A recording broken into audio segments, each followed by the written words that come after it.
Assalamualaikum warahmatullahi wabarakatuh.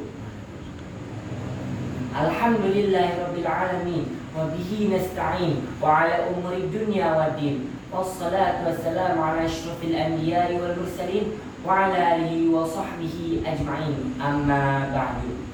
Puji serta syukur, marilah sama-sama kita panjatkan kehadirat Allah Subhanahu wa Ta'ala yang telah memberi kita beribu-ribu nikmat, sehingga kita dapat merasakan nikmat iman dalam keadaan Islam seperti saat ini. Salawat serta salam tak lupa kita curahkan kepada Habibana wa Nabiyana wa Maulana Muhammad Sallallahu Alaihi Wasallam yang telah membina kita dari zaman kegelapan menuju zaman terang benderang seperti saat ini, yakni Islam. Dan semoga pula tercurahkan kepada para teladannya, para sahabatnya, dan semoga kita selaku umatnya yang insya Allah diberikan syafaatnya di yaumil akhir nanti. Amin amin ya rabbal alamin. Yang terhormat kepada para dewan juri lomba pidato PAI. Di sini saya ingin menyampaikan sebuah benda yang tak jauh dari kita, sebuah benda yang tak asing lagi bagi kita, yakni media sosial. Hadirin jamaah rahimakumullah, Islam mengajarkan kita untuk bisa senantiasa menjaga lisan kita ataupun ucapan kita. Namun, hadirin, media sosial tidak memiliki mulut, dia hanya memiliki ketikan, dia hanya memiliki gambar dan video sahaja. Namun, zaman sekarang komentar itu lebih menyakitkan dibandingkan lisan itu sendiri. Dan sekarang juga gambar dan video-video lebih menjijikkan dibandingkan orang yang membuka auratnya, yang memperlihatkan auratnya di depan lawan jenisnya. Nauzubillahi min dzalik. Maka dari itu Islam mengajarkan kita dan membina kita untuk bisa mengamalkan etika dalam bermedia sosial. Apa saja etika dalam bermedia sosial? Yang pertama, tabayun.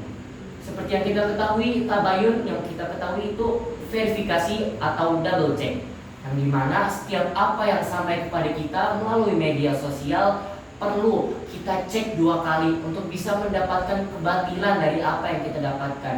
Jangan mudah terpengaruh, jangan mudah percaya dengan apa yang sampai kepada kita, karena sesungguhnya kita tidak tahu di balik itu semua barangkali ada fitnah yang sangat-sangat besar. Nauzubillahi min dzalik. Karena zaman sekarang fitnah sudah semakin mudah sekali tersebar di berbagai penjuru dunia melalui media sosial.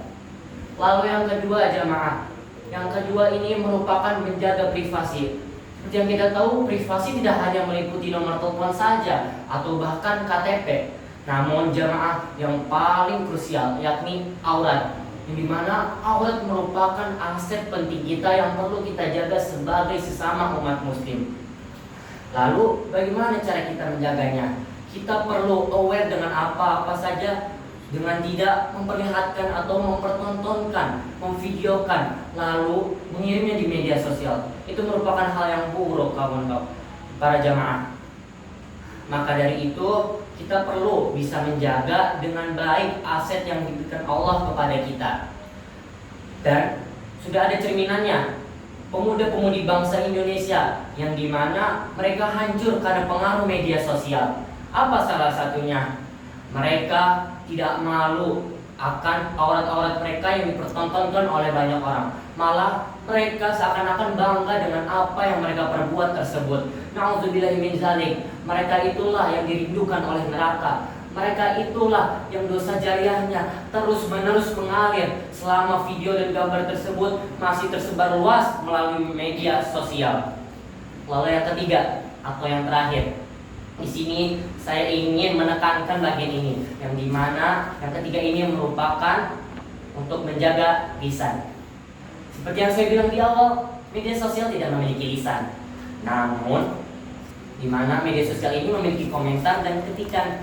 Nah, dari hal tersebut perlulah kita jaga, karena zaman sekarang satu kata yang kita lontarkan melalui media sosial dapat menyakiti hati beribu-ribu orang. Maka dari itu perlulah kita jaga jari-jari kita dari hal-hal yang dapat menjerumuskan kita ke dalam siksa api neraka. Hadirin rahimakumullah, Sekali lagi saya ingin menghimbau kepada seluruhnya, kepada seluruh hadirin, seluruh jamaah untuk bisa menjaga pandangan kita, menjaga lisan kita, menjaga jari-jari kita dari hal-hal yang dapat menjerumuskan kita melalui media sosial ke dalam hal yang keburukan. Maka dari itu kita dapat memanfaatkannya seperti berdakwah ataupun menyiarkan Islam ke berbagai penjuru dunia. Maka itu diperbolehkan. Maka seperti yang Rasulullah SAW katakan dalam hadis, A'udzubillahi minasyaitonir rajim. Man kana yu'minu billahi wal yawmil akhir falyaqul khairan aw liyasmut. Barang siapa yang beriman kepada Allah dan hari akhir, maka hendaklah ia berkata yang baik atau diam. Hadis riwayat Bukhari nomor 6018 dan Muslim nomor 47. Mungkin cukup sekian dari saya. Apabila ada salah kata atau hal yang kurang berkenan di hati para jamaah, saya memohon maaf yang sebesar-besarnya. Saya adalah manusia yang tak luput dari berbagai dosa, karena kesempurnaan hanya milik Allah semata. Sekali lagi terima kasih. Allah muwaffiq ila aqwamit thoriq. Wassalamualaikum warahmatullahi wabarakatuh.